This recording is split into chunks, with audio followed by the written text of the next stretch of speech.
Welcome. It is 6 o'clock and I'm going to call the regular evening meeting of the Boise City Council of Tuesday, November 16th to order. Mayor McLean is with us online, but I'll be chairing the meeting tonight. Welcome, Mayor. We'll begin the meeting with an invocation that will be honored with a moment of silence and then a pledge of allegiance.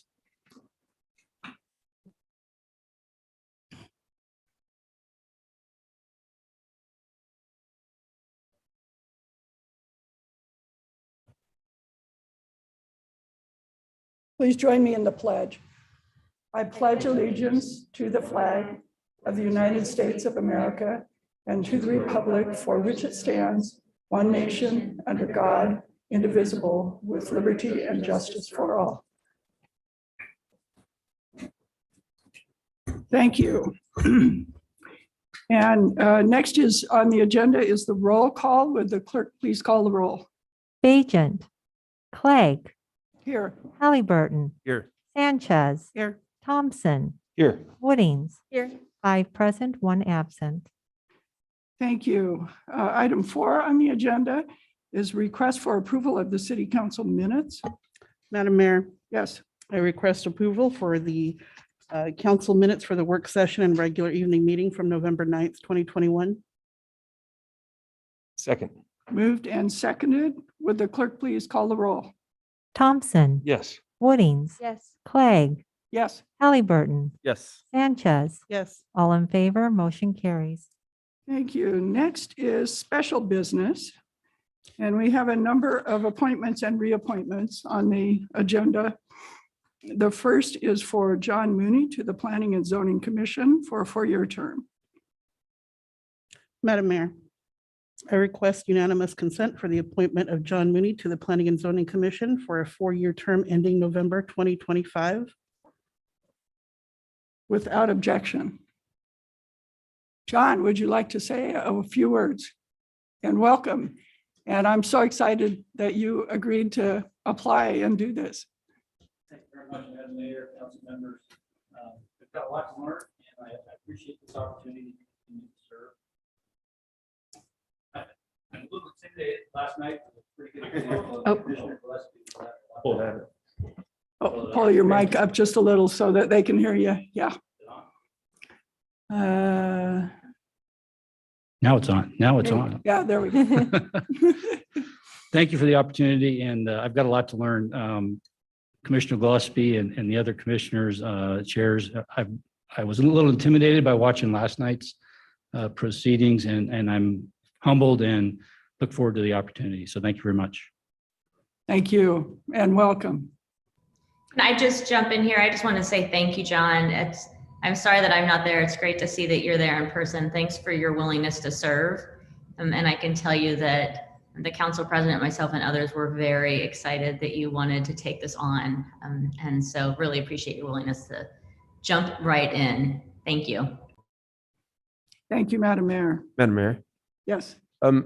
John, I had the chance to look through your application, your resume before we voted you in today. And I didn't realize that you had had such an extended life of service for decades and decades and decades. So I just wanted to thank you for continuing that at the city, and thank you for all you've done to contribute and give back to the community for your entire life. Thank you. Thank you, Council Member Halliburton. Yeah, it's when I retired from the military and moved here, that was one of my goals was to try to get involved with civic service, because it's tough to do when you're moving around a lot in the military. So I was well trained out in the Barber Valley and had a lot of issues that we dealt with over the years, but thank you very much. Thank you. All right. Next item on the agenda is the reappointment of Milt Gillespie to the Planning and Zoning Commission. Madam Mayor, I request unanimous consent for the reappointment of Milt Gillespie to the Planning and Zoning Commission for a 4-year term ending January 2026. Without objection. I don't see Milt in the room. Is he online? No, Madam President. Okay, well, thank you, Milt, for your continued service. I know you had a long night last night, so we'll let you off the hook today. Next on the agenda is reappointment of Kent Rock to the Boise City Ada County Housing Authority Board of Commissioners. Madam Mayor, Yes, I move for unanimous consent for reappointment of Kent Rock to the Boise City Ada County Housing Authority Board of Commissioners for a 5-year term ending October 2026. without objection. And Kent is here. We'd love to hear from you, Kent, and thank you for being willing to continue to serve. For those of you in the audience, I am the ex officio member to the board, and so I get to watch Kent in his service on the board. He does a really good job, always very prepared, and knows all the details of what's happening. So welcome, Kent. Thank you. If you don't mind, I'll take this off so I can That's okay. Tip it up talk just a little bit more. So I can hear myself talk. I had accepted the idea of being reappointed because I think there's a number of things that still need to be finished. And there's basically 3 things I'm looking at. 2 of them have been going on since I was city treasurer and long before I retired from that. First is getting something done with the Moore Street property, either get something built or move on and do it so that it's not just a one and done, that we have a route to provide us the means of carrying on and doing other projects to help with the housing shortages, particularly rental housing shortages here and the costs. Second is another one that's been going on for probably 20 years, is the Allenbaugh project and the land there and getting a place for the people who are coming out of the treatment programs there to move on to some interim housing. Through my church, I volunteer out at the prison, and that's certainly one of the things we see with people, particularly when they have substance abuse troubles or other things, having a place where they can go. Everybody says, yeah, these people should all have a place to live. Yeah. But sometimes it's not near me, put them by somebody else. And this is sort of away from everybody and a good spot for it. And again, doing things so that we're not just one and done. The third thing is working closely with the city to partner on projects. New Path and some of those have worked out really well. And I think since we are the Boise City Housing Authority portion of that, I think we should be working more hand in glove than maybe we have in the past, and not laying blame on either side. It's just sort of been what the dynamics have been. And while I haven't met her, I've heard a lot of good things about Maureen and about some of the things that Deanna Watson from the Housing Authority and Maureen and others have been talking about and working on. And I think it's very good. But those are really my 3 priorities. And I'd stand for questions if anybody has any. Madam Mayor. Yes, Councilmember Thompson. Well, not a question, but just a comment. Kent, I've known you for the 12 years that I've served, and it's been a real honor to see you in action. You've done so much already, and to take this on again and to do it coming in with an additional vision to go along with it, and not just experience alone, that in itself would be a reason to have you back. But thank you for your vision and your continued interest to do the best thing for our city. Thanks. Thank you, Councilmember Thompson. Madam Mayor, Yes, thank you. Commissioner Rock, thank you so much for your service and thank you for continuing. I think with certain issues, it can be discouraging at times, and it is uplifting to see people who are willing to stay the course and to continue bringing that experience and that hopefulness and that positivity to the work. So thank you so much for staying the course with us. Thank you. And that just in follow-up, knowing where some of your priorities are, Councilmember Sanchez, dealing with some of the particular needs groups, whether it's immigrants, whether it's people with handicaps, whether all of these different groups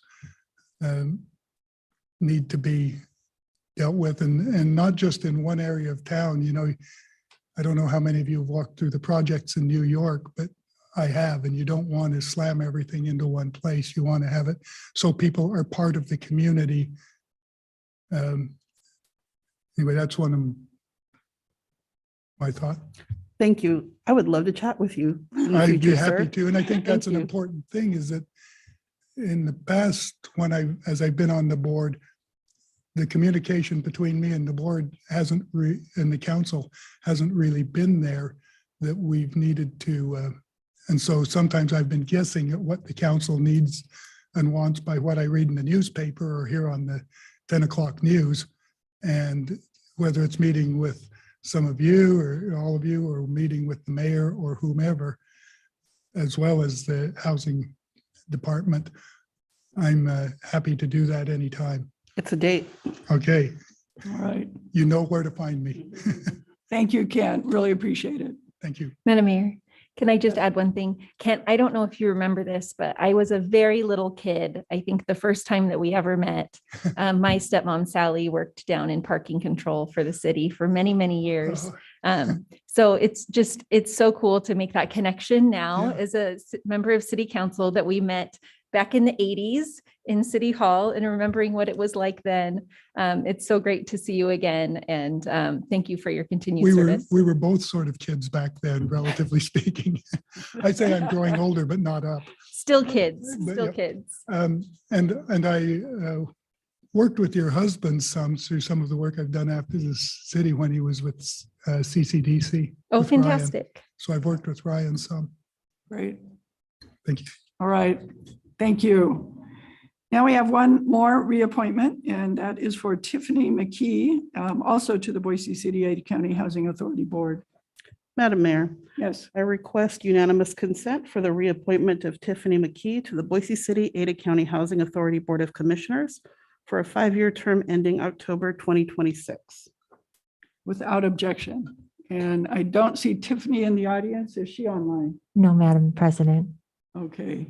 Well, thank you, Tiffany, again, for your willingness to do this again. These are hard times with housing, and having experienced housing commissioner is going to be very helpful. Thank you.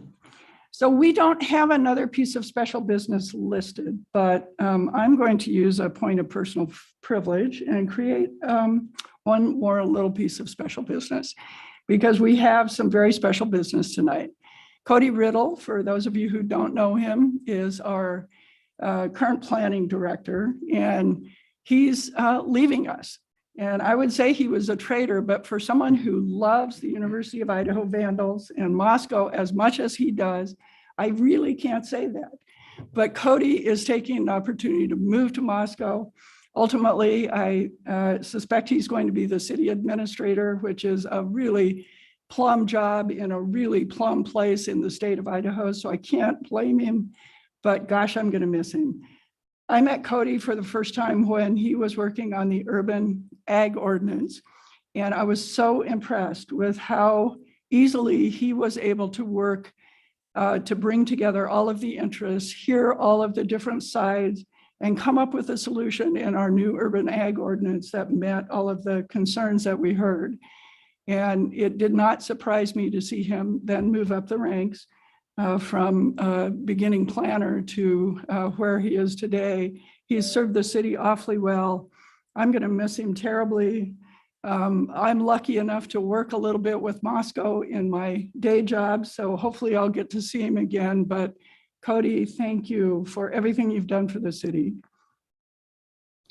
Madam Mayor, who wants to go next? I know other folks have stuff to say. Madam Mayor, I'll go. Why don't I'll we go start? next. Yeah, just We'll let's go down the line. Cody, first, there's not much I can say that I didn't already say to you last week and in the letter, but you're someone who I really think is a multiplier. You make everybody else around you better at what they do. And one of the things that I wrote to you in my letter was that you, more than anyone else, I think really helped welcome me into my role on city council and understand how to navigate this wide world of code that we try to do every single week. But the other thing that I've really learned from you is how you amplify the skills of your teammates. So not only have you made me a better council member here, I think that watching you and the way that you work with other people has really helped me become a better team member in all aspects. And so while I have known you for an incredibly long time, it's been incredibly impactful, and I'm just very, very thankful. So I'll go next. I met Cody back when we were both new, I think, to the city of Boise. I was on the outside as a neighborhood association president, and Cody was inside and helping develop our comprehensive plan, Blueprint Boise. We then went to work together on the urban ag ordinance, which was a fantastic experience. Thanks to Cody's diplomacy and patience and willingness to really bring a diverse group together. And frankly, willingness to say, oops, I messed up. Let's make sure that we actually have everyone in the room that we need, and kind of, take a few steps back and make sure that we did it right. So I really admire that a lot. I think I'm a little sad because I was hoping that we were going to be able to see through the codification of all of our work, making Blueprint Boise together and raise a glass at the end. But maybe I'll have to pop up to Moscow and we can raise a glass up there. But thank you so much for all your hard work, Cody. You've shaped this city in innumerable ways, and you have a lot to be proud of. Thank you. Councilmember Sanchez. Thank you. Cody, unlike my colleagues, I don't have a previous relationship with you in the work of the city of Boise. And what I appreciate about you is that you never held that against me. I think if there's anything that we can affirm about our constituents is they don't like being talked down to. They like being treated with dignity and respect. They like having their questions answered. They don't want to feel bad for being brave and reaching out to us to ask questions. And I'd say that's something that you excel at. You treat everybody with so much dignity and respect. You don't talk down to people. You take the time to make sure that they understand the process. And I'm really jealous of the new community that gets to have that. But I also feel that you have also given us our directive if that's also a skill that we need to be looking for, not just somebody who has a technical acumen for this work, but that somebody who also has the sacred heart for public service. And so I wish you the best of luck. And again, I'm very jealous of your community who gets you next. Councilmember Thompson. Thank you, Madam Mayor. Cody, first of all, congratulations. I know you have worked so hard to get to this point, and you earn every single ounce of success that is coming your way and heading to your what seems to be your dream job. And you've really made the city better. I'm lucky to have had my all 12 years with you. I won't be here to witness the void that comes in the vacuum and to fill your enormous shoes. But you can be proud of all that you have had to accomplish while you were here. And we know your knowledge and expertise is unquestioned, but the same word that Councilmember Woodings uses, diplomacy. I haven't seen anyone face, in your position, you really face a lot of challenges in terms of the growth and the development and how much the resistance that we continuously encounter for good reason and otherwise. But you always do it with a smile. And I know that every time that there's been a decision, I'll hear from a constituent saying, I disagreed with the final decision, but Cody was second to none, unbelievable to work with. And I thank him and made it a great experience. So that's not an easy line to walk. And you have always managed to do so. So thank you so much. It's been an honor working with you, and I look forward to watching Moscow develop. Thank you. Madam Mayor, before you go, we received a video from Councilmember Bajent, who ironically happens to be in Moscow tonight. And if Amanda can figure out how to share it, we're going to share that right now.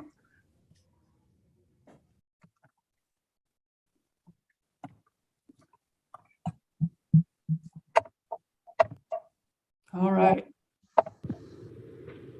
Madam Mayor, Councilmember Bajent here with an update from Covert Operation Riddler. I can report that phase 1 of the operation went well. I was able to remove my 1A license plates and sneak up into North Idaho under the cover of darkness. Phase 2 of the operation did not go so well, however. As per the operations plan, I was to slip into City Hall and disseminate information indicating that Mr. Cody Riddle was leaving Boise under a cloud of allegations involving life. Hold on one second. Whoops. Well, we're having trouble with the audio. See if we can get it. If we can't get it fixed, what we'll do is make sure and email it to Cody and share everything that way. Cattle wrestling and some vague, unspecified connection to the evil villain in the Batman franchise. Madam Mayor, these people aren't buying it. They've met Mr. Riddle in person, and they've seen his integrity, his character, his goodwill, and his desire to be a strong member of the glue that holds the community together. I can't persuade these people. They're going to try to keep him. Madam Mayor, I'll continue with the efforts here, but it looks like we should treat Mr. Riddle as in the wind.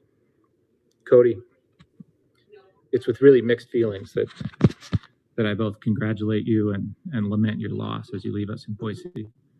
Moscow is my hometown.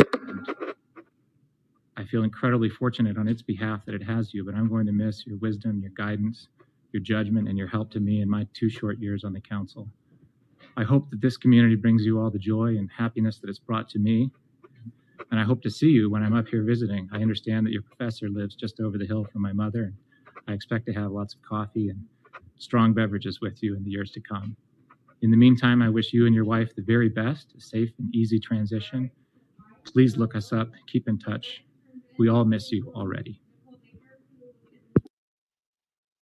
All right, thank you. All right, Madam Mayor, it's to you. Madam Mayor, I can't believe you're making me go after that. I don't know about that. First off, Cody, I want to be absolutely clear that that was a city council mission and not an official mission of the city that was trying to smear you and remove the job that you were moving on to in Moscow. So just to be clear about that. Patrick's video, the comments that the council just made ring so true for all of us. And we deeply appreciate the service that you provided to the city. You know, I said more to you when we met last week, but I mean, I think I've known you since I was on the Planning and Zoning Commission, and you provided, you know, through the years, backup and then leadership in our department. And you were leaving a city that looks as she does because much of the work that you have done. And so if ever there's a way to leave a mark on a place that you love, it's to have a job like yours done well in the way that you've done it. And so I know you'll be back to visit, your kids are here, but there's so much that you'll be remembered by, and just really appreciate that. And on a personal note, it's been wonderful over the years to work with you, but to get to know you, and especially in the last 2 years, to get to know you even more so. As a partner in the work that we've done, as we've faced daunting challenges as a city, and your steadfast willingness to put in the time, put in the thought, and then do all you can to make real the needs or the things that our residents need.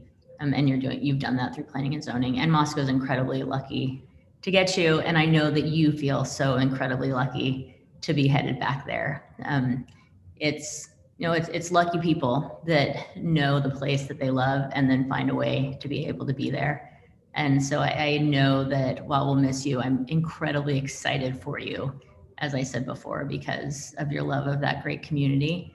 And now the opportunity to make a home and build a life there. So enjoy, good luck, and don't be a stranger when you're in town. Thank you. Cody, you're welcome to say something if you'd like.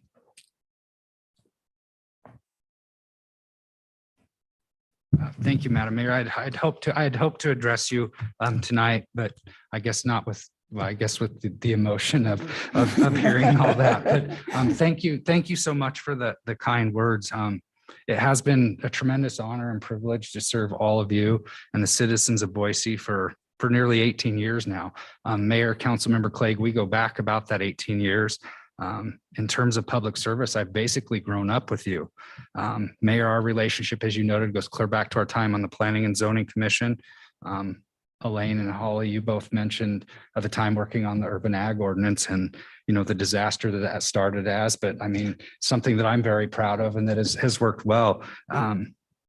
And as I do recall, you were president of NINA at that time, I think.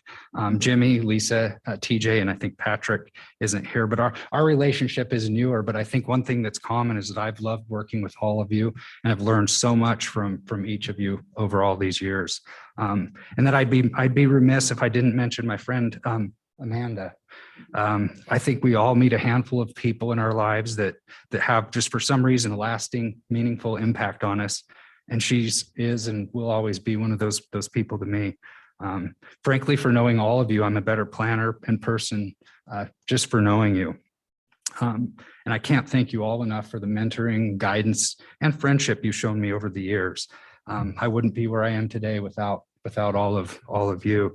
And I'll be forever grateful for that. And I'm so very proud and humbled of everything that I've been fortunate enough to be a part of, just a small part of, and that we've accomplished together. I mean, Boise is still a wonderful, amazing place. But I think more significant to me, though, is what you've all done for me and my family as a resident of Boise.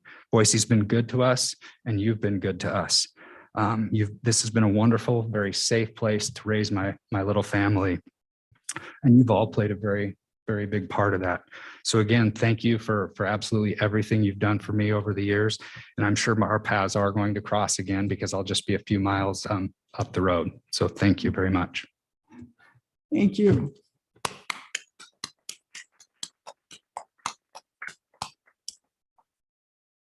Well, now we'll go back to our regular agenda. Next on the agenda is the consent agenda. All items with an asterisk are considered to be routine by the council and will be enacted by one motion. There will be no separate discussion on these items unless a council member or citizen so requests, in which case the item will be removed from the general order of business and considered in its normal sequence. Madam Mayor, I move that we approve the consent agenda as presented.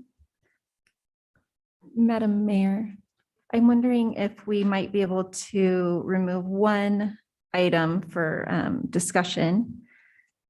And that's resolution 542-21, which is a pretty big item and involves a very large investment by the city. Certainly. So we will consider the consent agenda as presented with the exception of resolution 542-21. We'll consider that separately. Thank you. And you did second? Yes, I will second. Okay, I'm sorry, I didn't recognize that. And is there more discussion? Yeah, Madam Mayor. Yes. I also need to just make it on the record that resolution 543, this is something that we went over in an interim budget change in a past work session. And we found that there was no reason to show that there was a conflict of interest. And so I think that we can leave it on the consent agenda as is. Thank you. Okay, so we will vote on the consent agenda with the one item removed. Would the clerk please call the roll? Thompson. Yes. Woodings. Yes. Clegg. Yes, Halliburton. Yes. Sanchez. Yes. All in favor, motion carries. thank you. And now we will take up resolution 542-21, a resolution approving an aviation land lease agreement between the city of Boise and Amazon.com services for the use and lease of certain facilities and premises upon the Boise airport, declaring the property not otherwise needed for city purposes, authorizing the mayor and city clerk to execute and attest to said lease on behalf of the city and providing an effective date. Madam Mayor, Yes, I'm going to make a motion and then I have some discussion after there's a second. I'd like to move that we approve resolution 542-21. Second. moved and seconded. Discussion. Yeah, Madam Mayor, I heard from a couple of constituents today who showed some concern about the amount of this investment and the specific performance that's going to be required to make good on this investment for the city of Boise. And I just want to reflect that We have an incredible airport director, and I know that she does not make these decisions lightly when we're making these kind of investments, which are not taxpayer dollars. For the record, they're part of our enterprise fund for the airport. And she runs a tight ship, and she would not make this investment if she didn't think that the residents of Boise, through the economic vibrancy that our airport provides, would be repaid in full. On a personal philosophical note, though, it's interesting to me when we have large companies like Amazon coming into our community, because my first career was in retail, brick and mortar retail. And I look at the ways that warehouse and delivery truck have fundamentally changed the way that we interact with our community through shopping, through the way we spend our money, through the way we spend our money with local businesses, where 90% of that stays in our community. And I just want to, as we're going into the holiday season, invite the rest of Boise to reflect on that and reflect on where we put our money and our priorities. This is nothing against Amazon. I think that they provide a tremendous service, but just a call for folks to really be thoughtful as we go about our business and our daily lives. So thank you. Thank you. Other discussion? I would just note for the record that what this lease does is offer land to Amazon to build a facility on, which they'll do at their own expense, and then they'll pay us for the ground lease. But it also requires that the city or the airport, part of the city enterprise fund, make a certain investment to provide access to that piece of land for a taxiway. I think there's some misunderstanding that that access is only going to serve Amazon, and it's not. It is a big investment, but it's a investment that will serve not just Amazon, other users in that end of the airport, and ultimately will serve the taxiway bridge that will go to the south of Gillen Road and offer the opportunity for more industrial land that has runway access, and in the very, very long run, third runway. So I hope that citizens understand that this is the kind of investment in the long-term future of the airport. And yes, it does serve this one user today, but in the long run, it serves a lot more than that. And so for that reason, I'll also be supporting this resolution. Madam Mayor, I won't be voting, of course, but I'd love to say a couple of things. First, to Councilmember Wooding's suggestion to our residents that we think about the power of our dollars and the investments that we make, especially as the holiday season coming up. It's a really important message. Small Business Saturday is the Saturday after Thanksgiving. So the city and others will be encouraging residents to shop local. Regardless, every neighborhood in our great city has wonderful shops owned by local residents that provide great opportunities for holiday shopping. So thank you, Councilmember Whittings, for saying that. And then, Madam Mayor, thanks for going into the explanation of how this works. I think the airport has done a great job, as Councilmember Whittings said, at looking at how the land around and on the airport property is used to build economic opportunity for everyone. And so the steps that we'll be taking to build this runway, once there's another company that's also using it, we'll be able to have it reimbursed by the FAA. And so it really is investments and the airport is making to grow economic opportunity for residents, not only in Boise, but in the region. And in general, we really look to our airport to do that, not only to move us from home to work or home to vacation and then back home again, but also to be strategic in how we grow an economy and develop opportunity on the airport property, not only by connecting our businesses with the world through flights, but by using our land in strategic ways, which Rebecca Hupp is seeking to do here, and really appreciate the work that's gone into this proposal and then the comments that council members have made tonight. Thank you, Madam Mayor. Any other comments? Well, with that, would the clerk please call the roll? Thompson, Yes. Woodings. Yes. Clegg, Yes, Halliburton, Yes. Sanchez. Yes. All in favor, motion carries. thank you. Now we are on to ordinances. There are no ordinances on the first reading, which takes us to the second reading calendar. Madam Mayor, Yes, I ask unanimous consent that all ordinances on the second reading calendar be read by number and title only and filed for the third reading calendar. without objection. ORD 47-21, an ordinance CAR 20-00025 for property located at 1909 and 2001 West Boise Avenue, amending zoning classifications of the city of Boise City to change the classification of real property particularly described in section 1 of this ordinance and adjacent rights of way from R-2 medium density residential and C-1D neighborhood commercial with design review to R-ODDA residential office with design review and a development agreement, setting forth a reasoned statement in support of such zone change and providing an effective date. ORD 48-21, an ordinance amending Boise City Code Title 9, Chapter 9, Boise City Energy Conservation Code to adopt provisions related to duct installation requirements and provide an effective date. ORD 49-21, an ordinance amending Boise City Code Title 9, Chapter 1A, Boise City Building Code to adopt provisions related to mass timber construction and provide an effective date. ORD 50-21, an ordinance amending Boise City Code Title 5, Chapter 12, Boise City Fire Prevention Code to adopt provisions related to mass timber construction and provide an effective date. Thank you. There are also no ordinances on the third reading calendar and no unfinished business, and that takes us to new business and the public hearings calendar.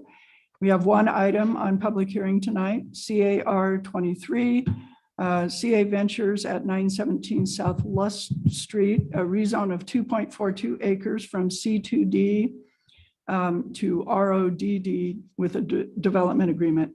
Welcome, Kevin. Thank you, Madam Mayor, members of council. Wait for this presentation to show up and then get started here. Oh. We're going to miss him. There we go. Okay. All right. So before you is a request to rezone approximately 2.5 acres from a C2D zone to a residential office with downtown design review and a development agreement. So the property shown here in red is located just south of the river on the north edge of the Lusk district and close to BSU, which is just to the east. Currently on site is a 3-story office building and surface parking, which would eventually be removed, as well as a vacant lot. As you can see here, the property and the entire surrounding area does have a mixed use land use designation, which does support the requested RO zoning. Properties just to the west and south are also zoned RO, while other properties in the vicinity are zoned C2. So as detailed further in your project report, the planning team and the Planning and Zoning Commission is supportive of the RO zoning request, as ultimately it will allow for a higher density residential development that really is appropriate for a location this close to BSU, downtown, and other transit options.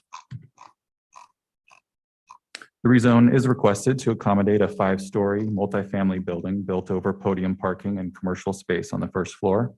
So while this development will be open to all, I think it's probably safe to assume that the majority of the residents will ultimately be BSU residents, just due to its proximity to the university.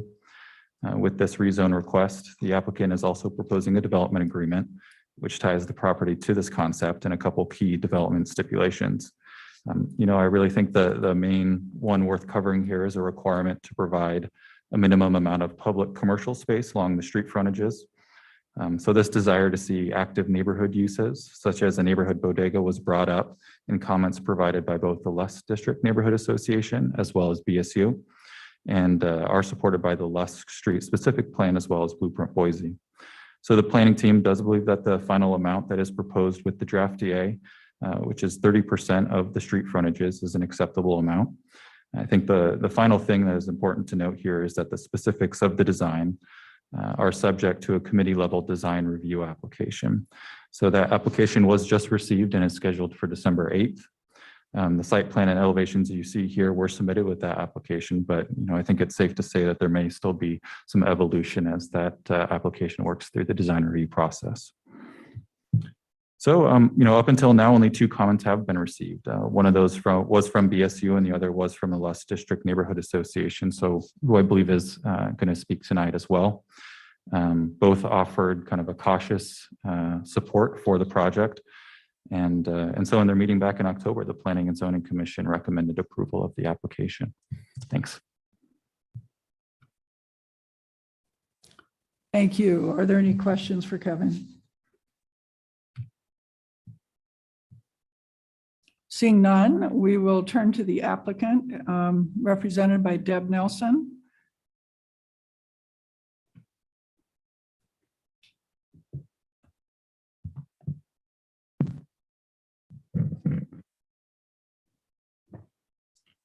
Waiting for the presentation, if that's okay. Is that on again? Yes, it is. Yeah. Is it, are you guys okay? I can Take that hardly off? hear you. Is that better? Can I- Yes. Okay. It is. Sorry, muffled. Good evening, Madam Mayor, members of the council, Deborah Nelson, 601 West Bannock, with the applicant here tonight, CA Ventures. If you indulge me for just 30 seconds, I have to say, I have also worked with Cody for 18 years, and his loss is felt not just within the city, which I'm sure is significant, but outside of. Every single person that interacts with this body has benefited from Cody. He is open and welcoming. Councilmember Sanchez, you said it so well of that he makes everybody feel important. And I'm going to miss him terribly. And the development community will miss him. The neighborhood associations, I'm sure, will miss him. I mean, he's just been such an asset. So just had to get that out there too. Thank you for that. So with me tonight, beginning, are members of our development team. We've got Tommy Sinnott, Ryan Sidaway, and DeWarren Gibson with CA Ventures, all with the applicant team. We also have our project engineer, Jason Dinsmer with the Land Group, who's available to answer any questions you may have, and our project architect, Matt Pietris with SCB Idaho, who's available via Zoom in case you have questions for him as well. We are very grateful for Kevin and all the work he put into the staff report. We appreciate the recommendation of support. We appreciate the P&Z recommendation, and we are in full agreement with the project report and all of the conditions of approval. So if we can just go to the next slide, please. Just a very quick overview, and you heard this already, so we can just move through here. Really, what I'm going to start with is a few slides to walk through why the RO zone is appropriate based on your plans and this location here. And then Ryan will follow me with some more details about the planned project. A couple items to highlight. The unit mix here is 50% small format to large format. And as Kevin noted, we will have the 30% of the frontages in the non-residential to create that mixed use element here. And those specific site and design elements will be reviewed in design review, but we still want to touch on some of those aspects for your benefit as well. Next slide. The vicinity map really, I think, highlights this great infill location. You can see how close this site is to both downtown and the campus here. And of course, fronting on the Boise Greenbelt is its greatest asset. It's a short walk to Ann Morrison as well, providing recreation, school, work opportunities, shopping opportunities, all right here. Next slide, please. The current site has an office building in one corner and a fair amount of surface parking, no street improvements. And so clearly this is an underutilization of this central property that is adjacent to transit and has that great walkability. It's within your downtown planning area, and it has all of the elements that we're about to walk through of why a greater intensification is appropriate and called for in your plans here. Next slide. Beginning with your areas of stability and change map, which specifically calls out this area among others as expected to redevelop. Next slide. And how it would redevelop has also been called for in your plan, and you've already determined that RO is an appropriate zone for this site when you designated this property as the mixed use within your future land use map. A primary purpose of the RO zone is to accommodate higher density residential development. Higher density housing is also encouraged near activity centers, and this site is just a quarter mile from the University and Capitol Neighborhood Activity Center. Next slide, please. The comprehensive plan also encourages residential development on sites that are within walking distance to employment centers, neighborhood services, parks, and the Boise Greenbelt. This site obviously checks all of those boxes. It has protected pedestrian and bike access to BSU and downtown. The project will also improve that sidewalk connectivity by building out those missing sections on Lusk and Royal sidewalks and enhancing that connection out to the Boise Greenbelt. Next slide, please. The comprehensive plan also calls for concentrating high density within a quarter mile of transit.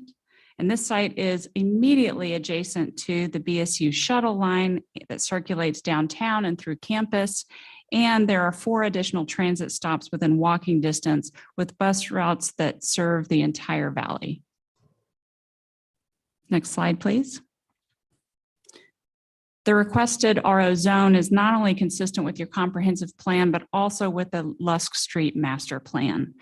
And it fulfills many of those goals that are included in this plan, including bringing the building up to the street, activating the street fronts, and providing on-street parking.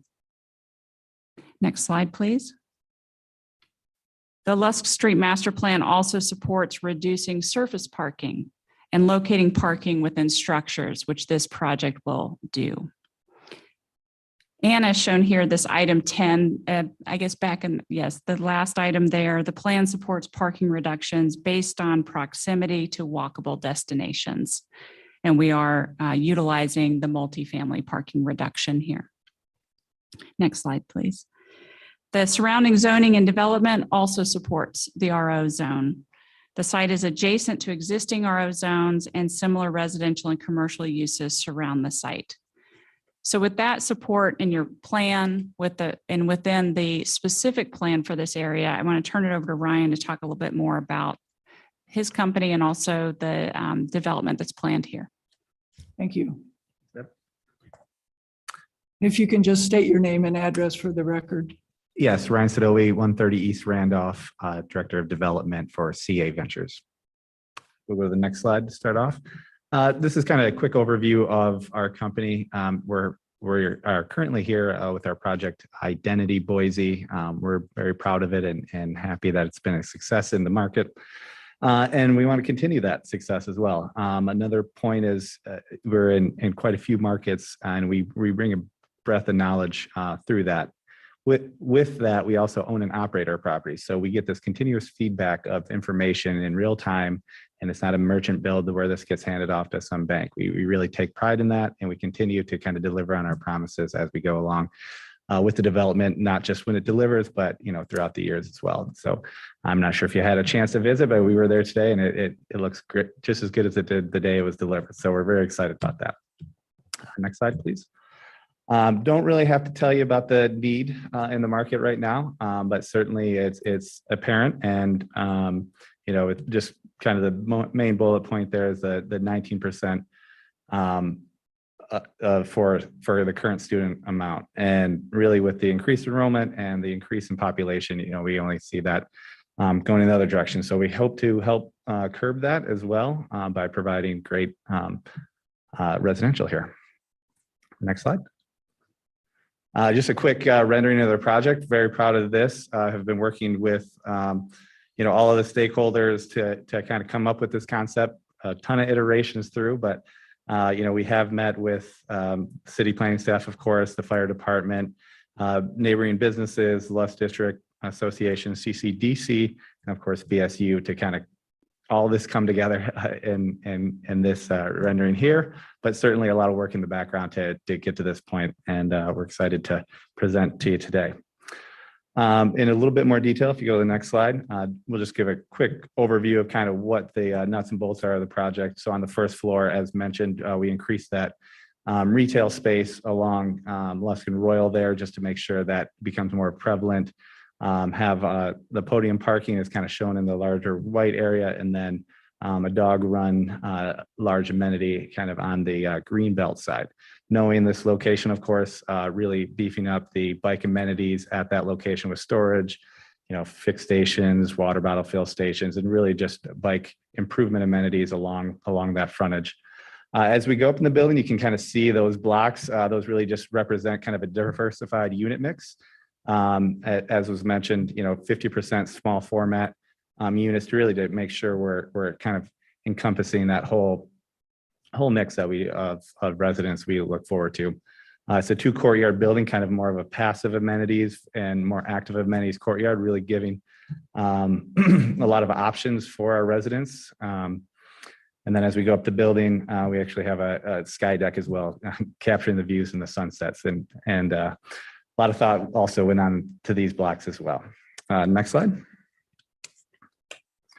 Another point, of course, that is often discussed is traffic. And we don't want to just put a building here without being conscious of what that means.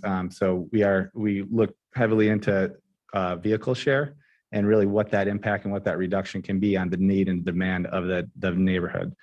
So along with that, knowing we're right along the green belt, we'll of course have all these bike amenities, bike share lanes, bike share processes. We'll have elevated bike lanes as well as bike maintenance. So we'll make sure that really is something that is utilized along with furthering technologies like scooters and scooter charging. It was already mentioned that, of course, our proximity alone with the transit is such a great asset for us as well. And also preferred for green vehicles as well. So really making sure we're looking at that modal strategy to help further the strain on the neighborhood. Madam Mayor. Yes, Yeah. Councilmember Sanchez. Yeah, I just have a quick question. So this, I think this alternative vehicle use is really exciting. Is that happening at the Identity project? It is not currently at Identity, no. Okay. We would probably roll them out together as an overall management strategy. Year after year, you kind of reassess the needs there. And of course, this is becoming a lot more popular. The national companies don't have as large of a presence, but luckily we do have those relationships with them to bring them into markets as well. Great, thank you. Yep, Thank you. absolutely.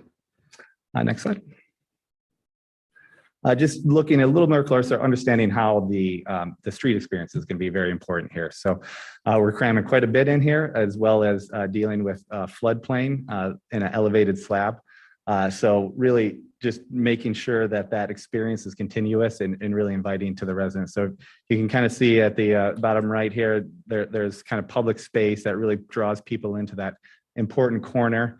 As well as kind of giving accessibility in all directions, as well as having very nice landscaped and very approachable front door, as well as front doors for our soon-to-be retail tenants that we're excited to have. We kind of threw a list on here. We have quite a few properties that we have worked in many capacities with, and we have a really good understanding of what those needs are for those to really attract those tenants. So we make sure day one, those are already in the building, already ready to go. So those spaces are really accessible for a broad range of tenants that we'd really like to see in this community. Madam President, time. Yeah. Did you pause it when? Oh, sorry. Okay. Yeah, About out of time. Okay. We are out of time. Sorry. Well, with that then, appreciate that's the last slide. So it works out just well. Appreciate your time. You bet. And look forward to your comments. Questions for Yeah. the applicant? Madam Mayor, this was Yes. the perfect slide to end on, because my question is around detached sidewalks. That next building toward, the next apartment building toward the park has detached sidewalks. Was there a decision point to attach these to the street? I guess I don't follow when you say detached sidewalk. So a detached sidewalk is where you have a sidewalk and then you have a planter strip and then you have the street. So it creates separation between people walking and biking and cars traveling on the street, which I think on Royal Boulevard, when I've used it, would actually be really nice. So. Right. Oh, that's the. Madam Mayor, Councilmember Woodings. So there is a park strip along most of the Royal Boulevard frontage there and along Lusk. So it's just that bulb out area that you're looking at right there on that blow up of the corner that you can see where it's not. And there's a variety of reasons why. It's to widen out that space for the pedestrian accessibility to the retail. There's also the change in elevation that's required there because of the flood plain that the building has to be elevated out of. And so that yellow space that you see there creates this nice elevated patio that gives that indoor-outdoor space with the interaction with the retail. It's still open to the sidewalk, but it is raised above the sidewalk. And so it's a different design right there on that corner. I wonder, Kevin, would you mind going back to the landscape plan, which is on a few of these? There, you can see it. I think we've also got it at the end, but you can see there how it's just that corner right there that doesn't have the park strip. So Councilmember Woodings, does that address your question? It shows me that you understand what I'm talking about, but it doesn't address my question of why we weren't requiring that, because normally we do on these And developments. Madam Mayor, Councilmember Woodings, maybe I can jump in here real quick. This is that exact street typology is exactly what the design review committee will be looking at in detail. The Lux Street district has a very specific idea for each one of these blocks of what that's supposed to look like. So if that is indeed not meeting that, that would be a requirement of that application. Since this is just a rezone, I say just a rezone, but since it is a rezone application, sometimes dialing down to that level of detail doesn't okay. happen with this level. Gotcha. Okay, thank you. Thank you. Other questions? Madam Mayor, Yes. couple questions. One, it looks like a great place to live where you may not need to own a car. And it looks like that's sort of the intention because there's 483 proposed bedrooms. Is that correct? And then 180 parking spots? Madam Mayor, Councilmember Halliburton, there's 515 bedrooms from that unit mix. And there is 183 total parking spaces. That reflects, that does meet all of the required parking, but with the multifamily reduction that's allowed for the provisions that are in your multifamily code for the providing the on-street parking, having the podium parking, et cetera, the items that allow that 30%. Great. And then so the anticipation there is that those bedrooms that are 2-bedroom ones, that would be a family, a 1-car sort of household, or is there anticipation that there would just be some tenants that wouldn't have a car to park? You want to answer that first?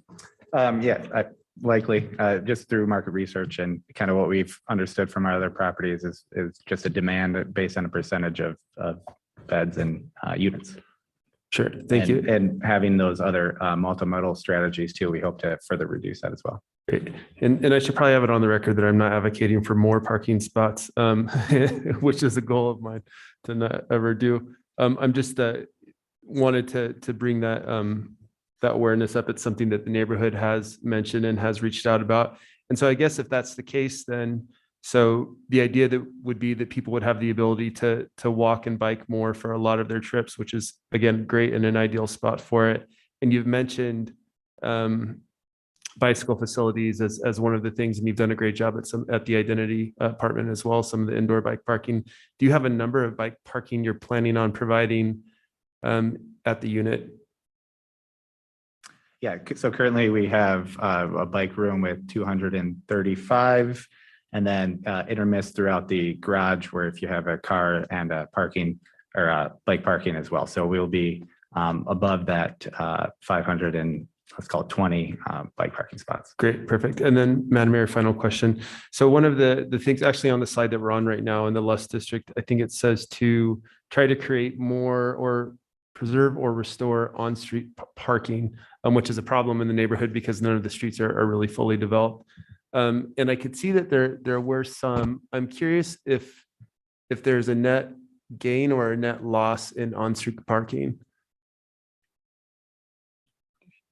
Madam Mayor, Councilmember Halliburton. So we have added 8 new parking spaces that don't currently exist.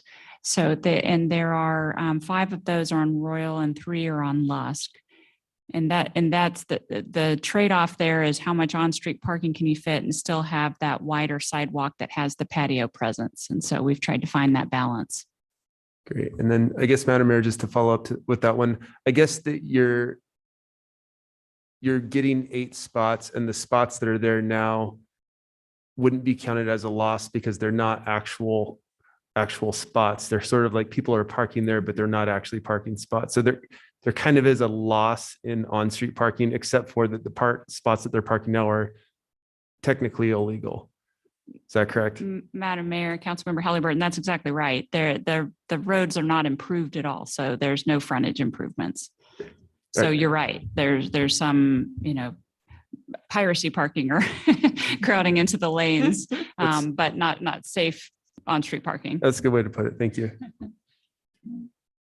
Madam Mayor, Yes. I have one more question about the existing building that's on that lot. I know it's not very old. There was a lot of drama when that building was approved and then built. Was there any consideration given to doing beneficial reuse? Demolition is something we've been talking about a lot as a city, and the least environmentally impactful building that we have is the one that's already built.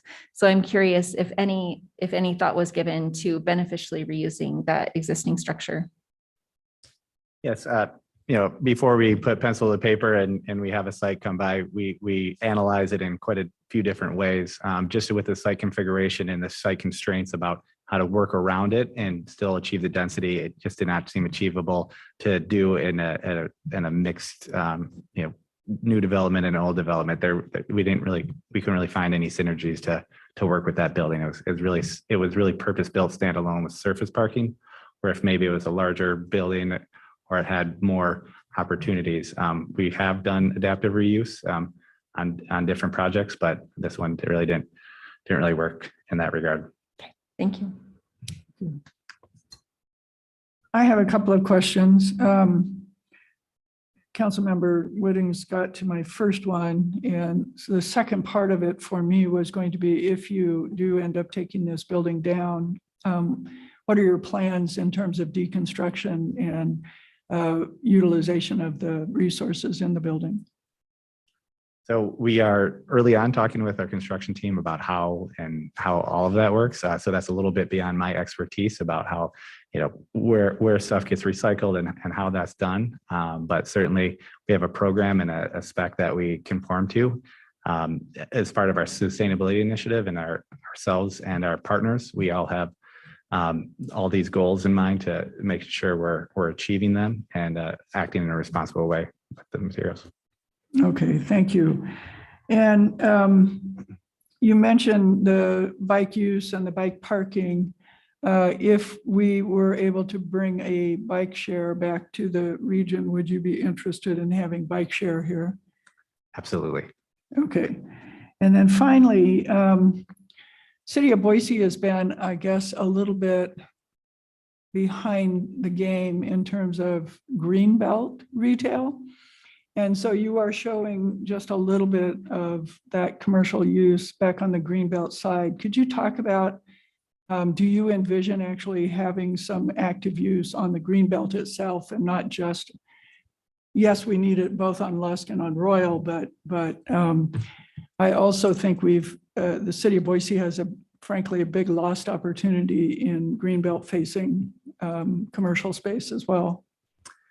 Yeah, our goal wasn't specifically commercial space. It's just more of an activity space. So the large sliver there, there's a large triangular piece that we're making as an amenity for like a dog park. And so therefore really activating that presence as well as kind of the bike shop maintenance stop. And those are always kind of cool too, where you can kind of see through the glass and people working on bikes and everything like that within the building. So really residential focused use, but still active uses on that frontage. So go ahead.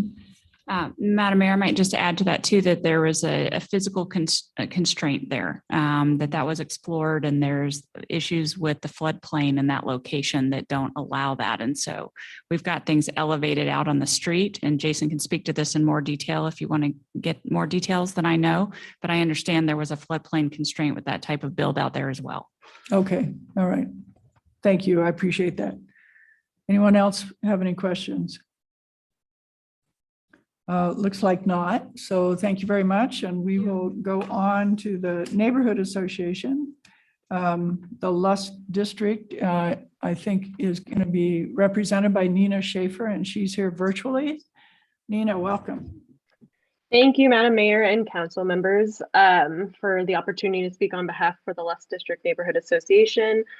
For the record, my name is Nina Schaefer and my address is 117 South Dot Street, 83705.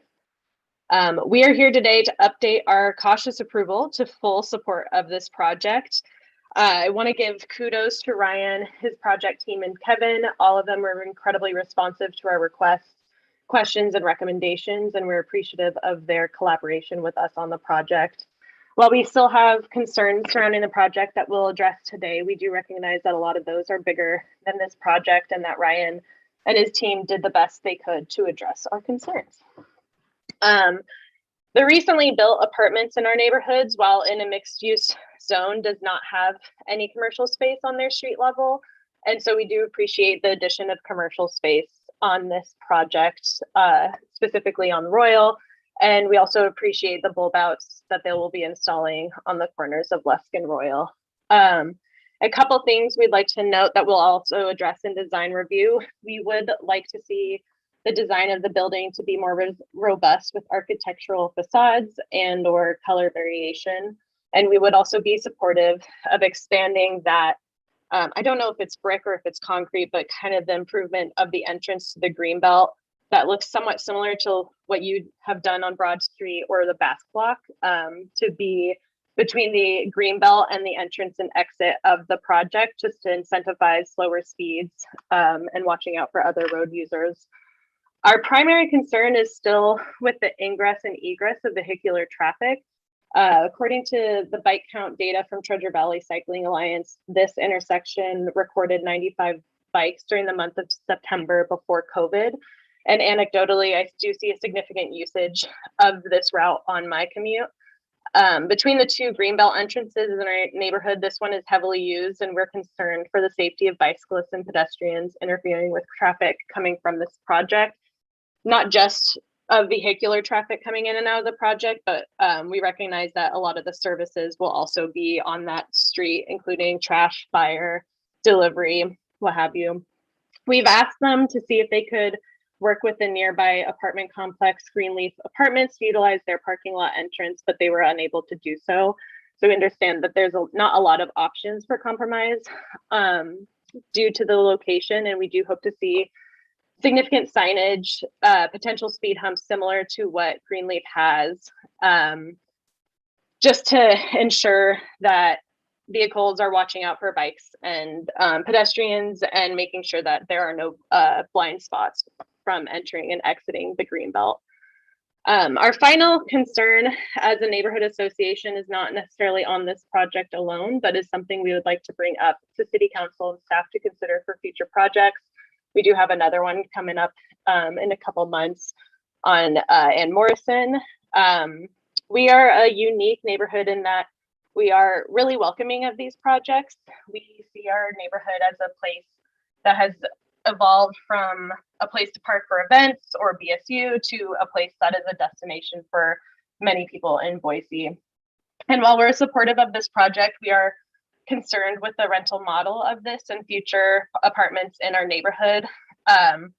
Typically, these apartments are rented by room rather than by unit, and does detract non-students from renting in our neighborhood.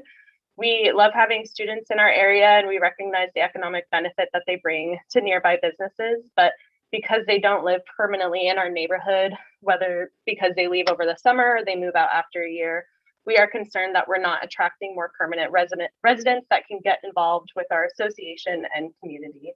We also see our neighborhood as a catalyst for housing to alleviate the stress our city is experiencing from the housing crisis, and believe a rent by unit model would open up more affordable options to students and to non-students that are struggling to find housing in this area. We hope that this project and future projects will consider a rental model that is by unit rather than by room, to welcome residents of all sorts of backgrounds to the Lesk District, so we can evolve as a neighborhood where everyone can happily coexist. And with that, I stand for any questions. Thank you, Nina. Are there any questions? Well, seeing none, I really appreciate your attention to detail on both the Greenbelt access and your understanding of the impact on the residential. So thank you for bringing all those up. Madam Mayor, I actually did have a quick question. I think I maybe missed it. You had said something as a reference to you were talking about the Greenbelt entrance coming off and you referenced a different section of town as far as what you wanted that to look like. Were you saying that you thought that the Greenbelt entrance needed to be wider, or were you saying that you thought it needed a different treatment going into the Lusk Street area? So that's in reference when I was looking at the plans today. It looks as though there's, and I totally welcome Ryan to potentially answer this clarification, but there seems to be some sort of not necessarily on the Greenbelt, but an expanded entrance.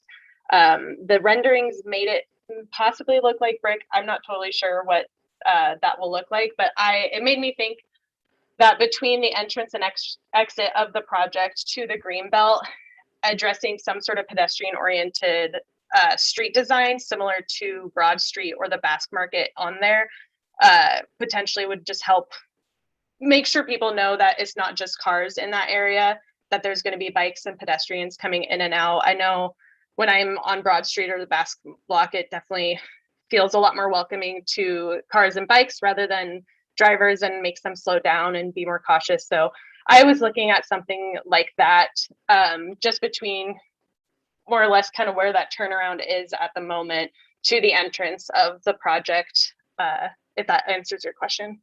Yeah, that does. Thank you. Thank you. Kevin, I had a question about that. The sidewalk is on the east side of the building, and of course is broken by the entrance to the parking garage. So if you're on that sidewalk and you're accessing the Greenbelt, you would have to cross what would be that entrance. But if the roadway is built more of a shared use street, I'm guessing that typically bikes would stay on the street and then ride to the end. Have you had discussions about that as you go forward to design? What are your thoughts on that? Yeah, Madam Mayor, members of council, yeah, this whole design of how do we have the Greenbelt entrance interface with the neighborhood, because that is an important entrance, has been parts of lots of these discussions. Ultimately, I think, yeah, if you're on a bike and you're going north to the Greenbelt, you're going to hug that kind of currently unimproved side, which in the future, I would hope any development there, I believe it is owned by BSU, that we would be able to enhance that side of the facilities for the bikes heading north to the Greenbelt. And then this potentially even a dual use pathway along that side to take the pressure off of the site that we're looking at where the entrance actually is. Unfortunately, we don't have an application before us for that in place. So we kind of have to make do with what we have on this side just to make sure that that's as safe as possible. And certainly the discussion of using maybe like a very material along that edge. I've noted that, and I know our design review team is certainly listening in on this discussion as well. All right, thank you. Madam Mayor, kind of a follow-up to that question. Sure. Does the footprint of this structure cause any sort of redesign to have to take place for the Greenbelt entrance that's there, or does it not touch it? Does that automatically stay the same? Madam Mayor, Councilmember Halliburton, if I'm understanding your question correctly, the proposed footprint that we see this evening is kind of maxing out what would be allowed within the RO district. And it's not horribly off where the existing building already is. So we don't really see too many concerns with that. And I guess to be clear, like it wouldn't cause the reconstruction of that section of the Greenbelt. Okay, no. Great. And the reason I ask is I think at some point during the Lusk District master plan there, or maybe it was the urban renewal district for Shoreline, there was mention of a potential pedestrian bridge through 11th Street over to Lusk Street at one point for that lineup. And that was why I asked to see if that was going to be something that would be forced to be redesigned. Yeah, Councilmember Halliburton, not to my knowledge. Thank you. All right, seeing no further questions, we'll open the public testimony part of the meeting. And we have one person signed up, Ms. Mel Ospe. I'm screwing up your name, I'm sure, and I apologize. It's Okay, thank you. Please come up and name and address for the record, and we'd love to hear what you have to say. Yes. All right, my name is Misael Aspe, 4700 West Willow Lane. So if you may actually join me looking at the cityofboise.org, you will see that Willow Lane Park is one of the parks there. I live in that park. When you look at the features and the amenities of this park, it says baseball, BMX jump park, open play areas, pickleball playground, restrooms. In regards to the playground, it says that there was 110,000 money invested in this project that was funded by the city of Boise. And then it talks about how this park, and even more so, the rest of the parks, public parks, should not have smoking nor vaping allowed within 20 feet of the greenbelt. When you look at Google reviews for West Willow Lane Athletic Complex, it's rated at 4.5 stars. This is based on 310 reviews. And then further down, when you look at comments under all, it's stated by certain individuals here. It says, multiple spots for games to be played, well kept, good spot for rugby practice and games. Another reviewer says, great place to play. Very nice softball fields, plus a little bit of grass to play volleyball. I play league softball and love them. Hats off to the caretaker Sir, for keeping this field. Are you going to relate this to this project, which is not by Willow Lane? I was just called up here. I don't know why I was called up here for. No, This was regarding the zoning. It is a rezone of a property just a block off of Capitol Boulevard. No, this has nothing to do with that then. I'm sorry, I was just called up. I didn't know. Okay, It was not my thank time. you. I'll be more than willing to And come thank back you right for up. caring so much about Willow Lane. It is a great park. Yes, I am willing to come back up though if you need me. Thank you. All right, I don't have anyone else signed up. Has anyone online raised their hand? for- Madam President, we do have Drew Alexander. What's that? Drew Alexander. Okay, Drew, welcome.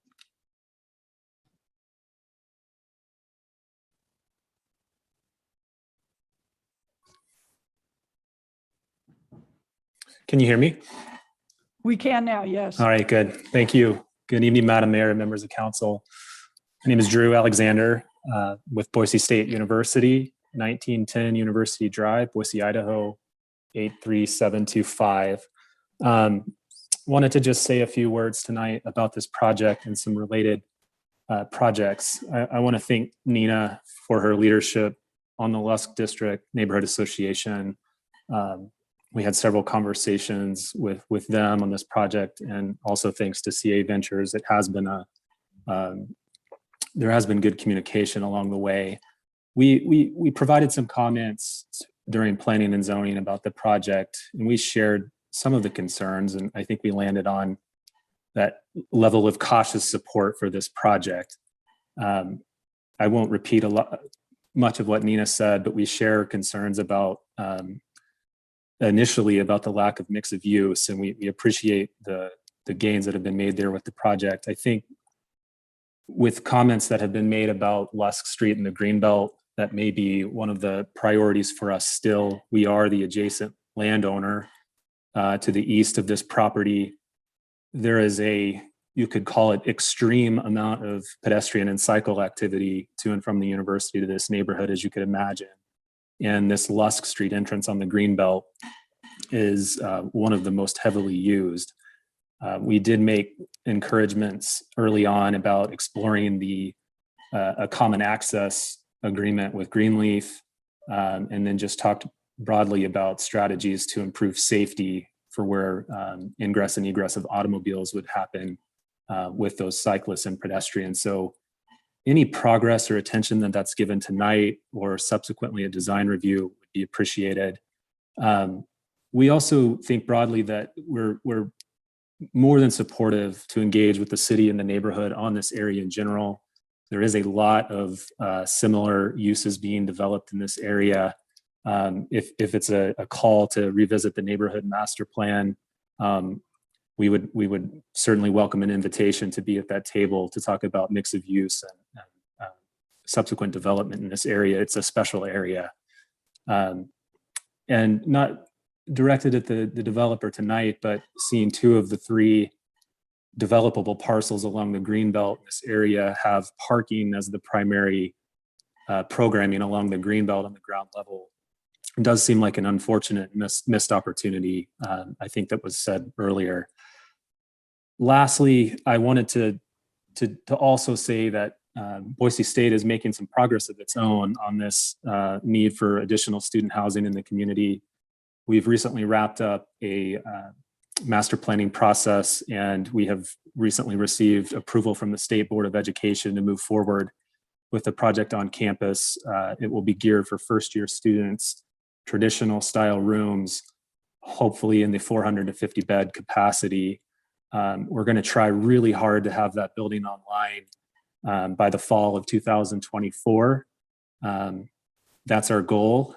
Maybe 2025, depending on how things go early on in the planning. But we definitely view that type of unit as what's not being provided as the private sector at this point in time. Nina made a reference to the type of units that are here, suite style, leased by the bedroom.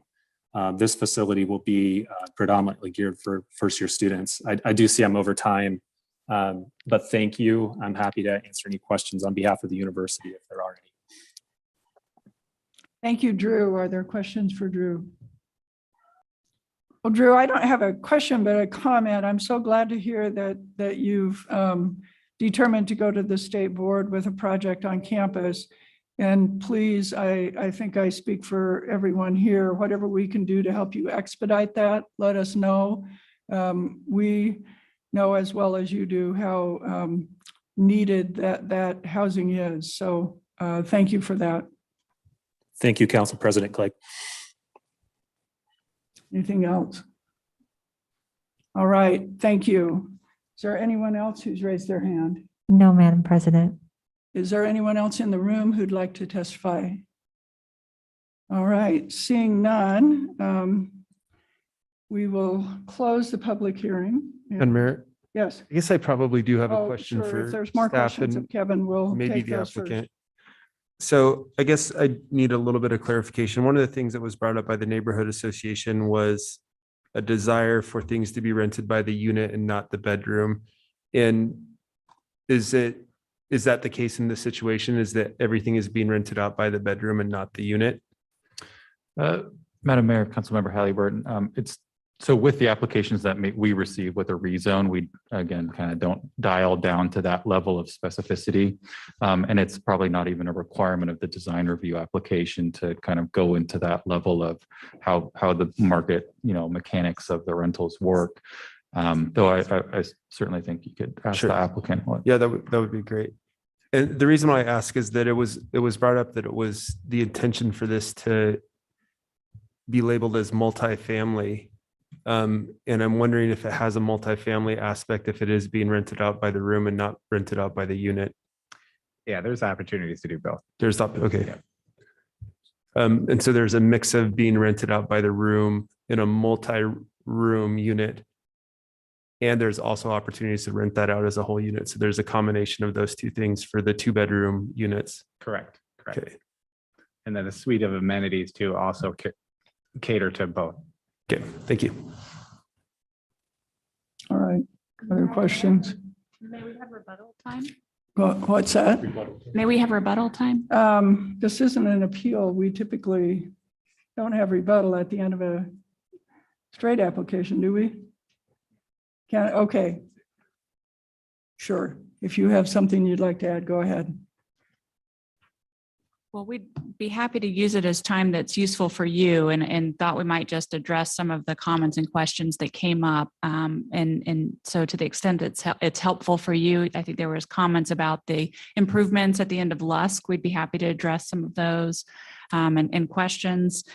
There will be at the end of where the improved Lusk Street ends, there will be a kind of a ramp up into a widened and improved with pavers entrance to the greenbelt there.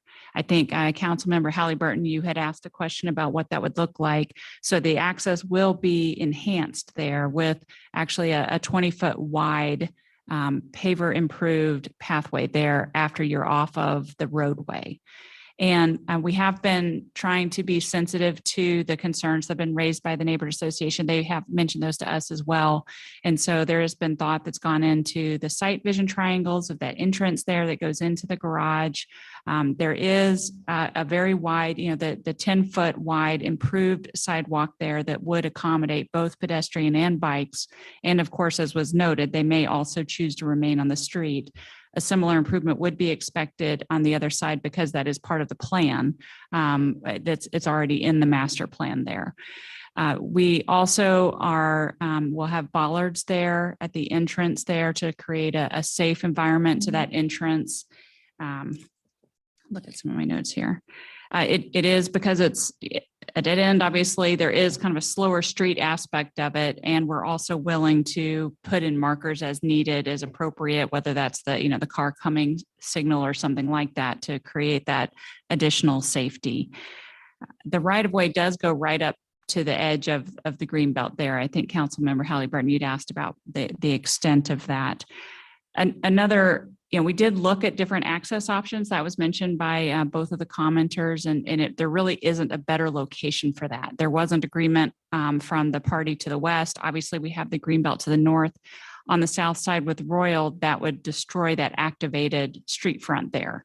And so it really is the best location, and we just have to be careful and cognizant of that interaction with the cars pulling in and out and the pedestrian and bike activity there. Unless you have additional details, we'd be happy just to answer if you have questions for us about anything that was commented on that you want more details from us, but we stand for questions. All right. Any other questions? I actually had one more question of Kevin. So, and that's just a process one. If we approve the rezone tonight, my understanding is that the building that comes forward will not be one that would come to us. It would meet the zone. So if there's any direction we want to give to the design review committee or to the applicant, we should make it in the motion tonight. Is that correct? Madam Mayor, that is correct. Yes, that direction will certainly get to those teams. Thank you. All right. Any other questions? Now I'll close the public hearing. Thank you. What's the pleasure of council? Madam Mayor, Yes. I would like to make a motion, and you guys, please help me if I miss one of those. So please feel free. So I move that we approve CAR 21-23 California Ventures 917 South Lust Street, rezone of 2.42 acres from C to D, general commercial with design review, to R-ODD-DA residential office with downtown design review and development agreement. And these are the things that Nina said, so help me. Would also like to have considered as part of this rezone, review the renting of these units by unit versus bedroom to encourage more long-term residents. Prefer that the entrance to the project indicate a more pedestrian-friendly appeal and not just for vehicles. And my favorite, that it have a very interesting facade. Have I missed anything? Do we have a second? Second. Thank you. We have discussion. Madam Mayor, I'm not feeling comfortable with some of those requirements. I don't think that as a approving body, I feel comfortable with the rental requirements. This is, I don't know. I don't think that that's in our purview, so I won't be supporting the motion.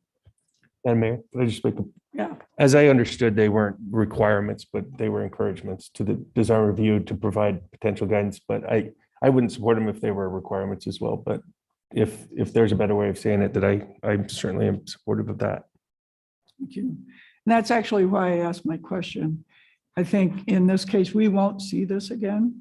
Design review will. And so if there are things that we'd like the applicant or design review to look at during the further process, now would be the time to ask them to consider them, which is, I think, what the wording was. Okay. I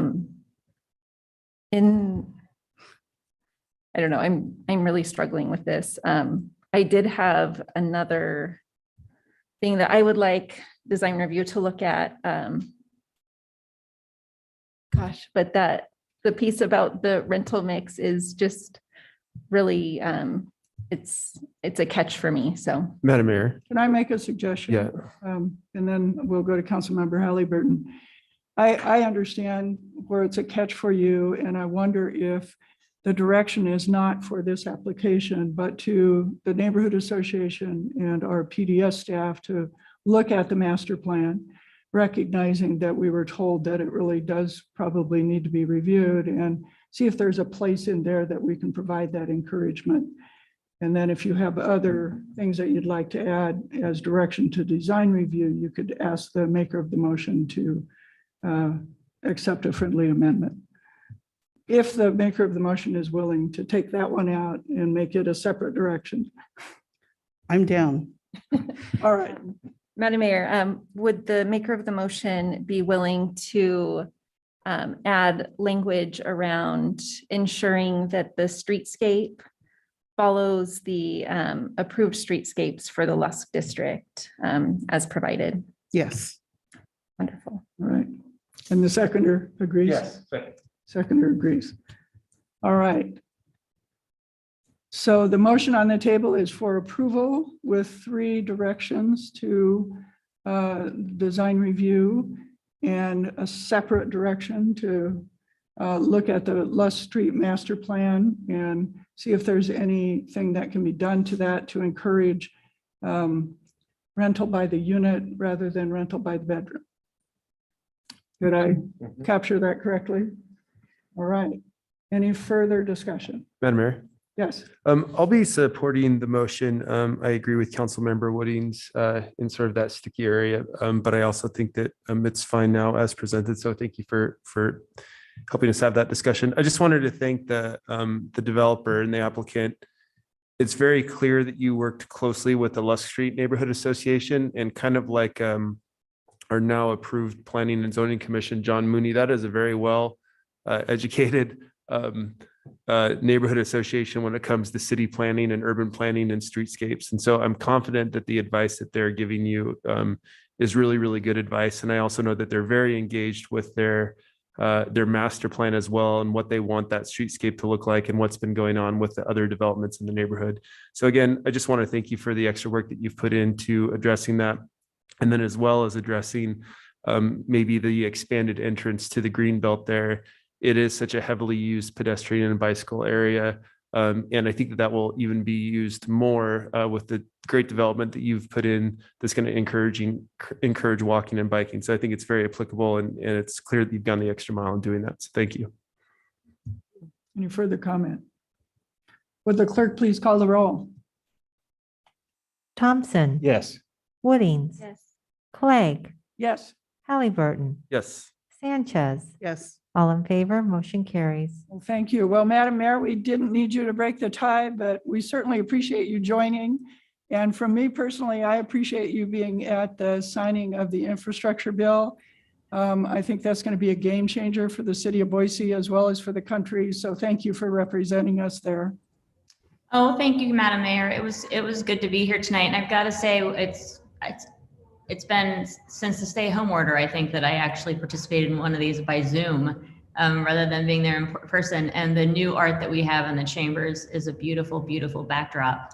And I just am grateful that we have this capacity for me to be able to join and intend to continue making the case that the city is doing a great job, just as we did with Boise City Ada County Housing Authority on distributing funds to residents that badly needed them quickly. That we're doing a great job and would be able to make very smart investments with the money that comes out of this bill. Thank you so much. With that, if there's nothing further to come before the council, Madam Mayor, move to adjourn. moved and seconded. All those in favor? Aye. Aye. We are adjourned. Thank you. Thank you, everyone. As information.